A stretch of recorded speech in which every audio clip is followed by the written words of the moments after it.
Honeymoon पर गया जोड़ा, लौट कर आई सिर्फ लाश, एक हत्या, एक साजिश और अब बदनाम हो रहा है पूरा राज्य मेघालय। क्या एक खौफनाक प्लान ने टूरिज्म की रफ्तार को थाम दिया है? पर्दा उठता है एक ऐसी कहानी से जिसने हसीन वादियों को खामोशी में बदल दिया है। नमस्कार, मैं अंजलि मिश्रा, आप देख रहे हैं 24 अड्डा न्यूज।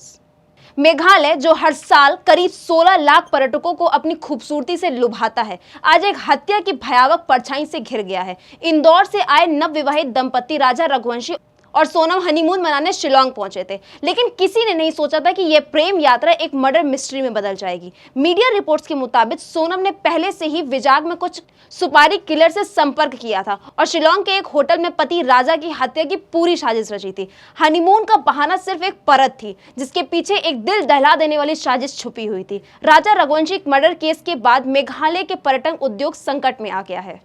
लोग इस राज्य को अब असुरक्षित मानने लगे हैं। नतीजा ये हुआ कि बड़ी संख्या में पर्यटकों ने अपनी बुकिंग को रद्द कर दिया है। शिलोंग के होटल, टैक्सी सर्विस, गाइड और हस्तशिल्प विक्रेता सभी प्रभावित हुए हैं। शिलोंग के अल्पाइन होटल के मैनेजर सचिन बताते हैं कि इस घटना के बाद होटल इंडस्ट्री पर सीधा असर पड़ा है। 5 से 10% बुकिंग कैंसिल हो चुकी है और नई बुकिंग में भी भारी गिरावट आई है। उनका कहना है कि मेघालय पूरी तरीके से सुरक्षित है, लेकिन एक सनसनीखेज मर्डर ने राज्य की छवि को धूमिल कर दिया है। होटल इंडस्ट्री की तरह टैक्सी और ट्रैवल गाइड भी इस घटना से प्रभावित हुए हैं। कई ड्राइवरों ने बताया कि उन्हें पर्यटकों से पहले बुकिंग मिल चुकी थी, लेकिन केस के सामने आने के बाद कई लोगों ने अपनी यात्रा ही रद्द कर दी। ड्राइवरों का कहना है कि 2 बुकिंग रद्द हो जाए तो उनका बजट बिगड़ जाता है। स्थानीय लोगों में इस बात को लेकर गहरा रोष है।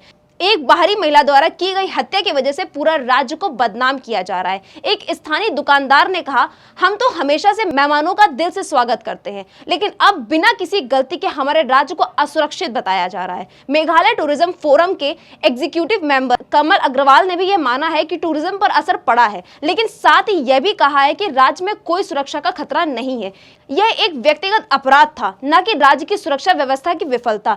किसी भी होटल बुकिंग में गिरावट चिंता का विषय है। मर्डर केस के बाद सोशल मीडिया और न्यूज चैनल पर मेघालय सरकार पर कई सवाल उठाए गए हैं, लेकिन अब सोनम के भाई गोविंद रघुवंशी ने बयान दिया है कि उन्होंने जो भी आरोप लगाए थे वे सभी मेघालय की सरकार और स्थानीय लोगों से माफी मांगते हैं। स्थानीय प्रशासन और आम जनता ने एक सुर में कहा कि मेघालय हमेशा से पर्यटकों के लिए एक सुरक्षित और शांतिपूर्ण जगह रही है।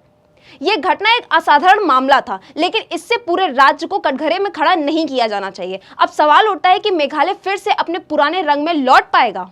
राजा रघुवंशी मर्डर केस ने सिर्फ एक जान नहीं ली, बल्कि पूरे राज्य के पर्यटन सपने को झकझोर के रख दिया है। मेघालय जो बादलों की वादियों और संगीत की रूहानी दुनिया के लिए जाना जाता है, आज एक ऐसी घटना की कीमत चुका रहा है जो उसकी आत्मा से कोसों दूर है। राजा रघुवंशी की हत्या भले ही एक पारिवारिक और व्यक्तिगत साजिश थी, लेकिन इसकी गूंज मेघालय जैसे शांतिपूर्ण राज्य की छवि को खराब कर रही है। एक अपराध ने न केवल 2 परिवारों को तोड़ा, बल्कि हजारों स्थानीय लोगों की रोजी रोटी पर भी असर डाला है। अब मेघालय के लोग और पर्यटन से जुड़े इंडस्ट्री एकजुट होकर एक संदेश देना चाहती है कि यहाँ की फिजाओं में साजिश नहीं, सिर्फ सुकून है।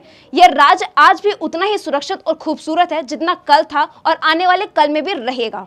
तो फिलहाल इस खबर में सिर्फ इतना ही। आपका क्या सोचना है हमें कमेंट बॉक्स में जरूर बताएं। तब तक के लिए देखते रहिए 24 अड्डा न्यूज। धन्यवाद।